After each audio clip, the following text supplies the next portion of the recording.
এবং তাদেরকে আপনার বন্ধু হিসাবে সুসংগঠিত করবেন। এইভাবে যদি আমরা সারা গ্রামে গ্রামে যদি ছড়িয়ে পড়তে পারি, আল্লাহ রাব্বুল আলামিন আমাদেরকে বিজয় দান করবেন।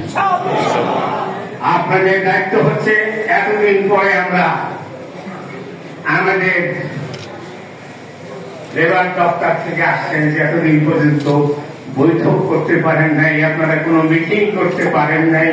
আরে ওনারাও তো আমাদের মিটিং আসছে মনে করতে চাকরিতে চলে যাবে, কি ভাই অবস্থা এই ছিল না? তো আমাদের দোষ কোথায়? দোষ তো তাদের সব। সম্মানিত ডেলিগেটরা, আপনারা এই দাওয়াত পৌঁছাতে পারবেন না?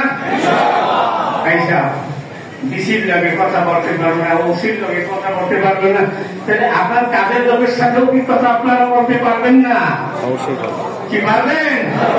ওই কাজের লোকের সাথে, কৃষকের সাথে যদি কথা বলতে আপনাদের পা কাঁপে, আপনাদের যদি কলিজা কাঁপে, তাহলে আমাদের তাদের কাছে দিন কায়েম হবে না।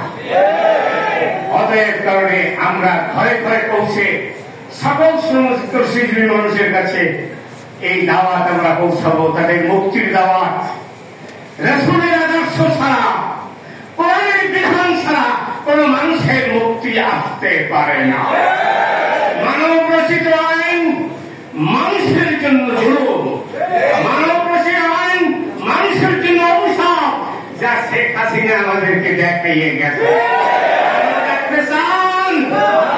এবারে আসুন আমরা এটা সে কোরআনের বিধান কায়েম করব, আর সেই কোরআনের বিধানের সৈনিক হবে এটা সে শ্রমজীবী মানুষ, এদেশের কৃষকরা। যেই রকমের জঙ্গে মোতাদ সেনাপতি হয়েছিল রাসূলের গোলাম জায়েদ, যেই রকমের রংপুর রাজ্যে জয়েন করেছিল রাসূলের একজন গোলাম জায়েদের ছেলে হযরত ওসামা রাদিয়াল্লাহু তাআলা। আমরা এই দেশের সকল শ্রমজীবী মানুষকে ওসামা বানাতে চাই, আলী বানাতে চাই, জায়েদ বানাতে চাই। তাদের দ্বারা আমরা এই দেশে বিজয় আনবো। ধনী লোকেরা যদি দিন বিজয় করে, তাহলে মানুষ গল্প করবে যে এই ধনী লোকটার কারণে, তার প্রভাবের কারণে দিন কায়েম হয়েছে। এই জন্য আল্লাহ রাব্বুল আলামিন দিন কায়েম করতে চায় গরিবের দিয়া।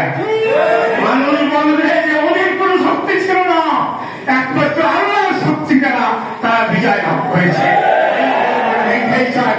আসুন আমরা